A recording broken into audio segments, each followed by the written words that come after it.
Okay, Wasafi Bet kama ilivyo utaratibu wetu, lazima turudishe shukrani kwa jamii, kwa wajasiriamali wadogo, na sasa hivi tuko maeneo ya makumbusho stendi.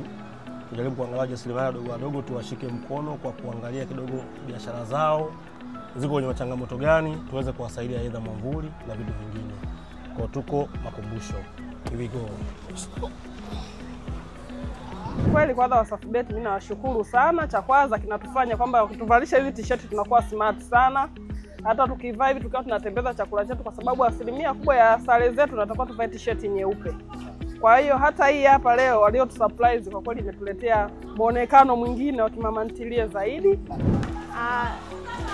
Mimi nashukuru sana kwa zawadi hii umetuletea leo. Tena nashukuru maana umetukumbuka. Kuna kipindi watu wanakuja wanapita hivi, lakini leo tunashukuru sana umetukumbuka. Asanteni kwa zawadi hii, tunashukuru sana, karibuni tena.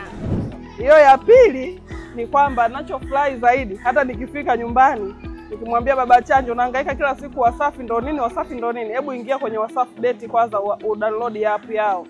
Utabeti kwa shilingi 100 tu unarudishiwa bonus endapo unapopata unapobashiri mechi zako, lakini unabashiri kibabe zaidi ukiwa na Wasafi Bet. Wasafi pambe! Jamani Wasafi oe! Wasafi bomba!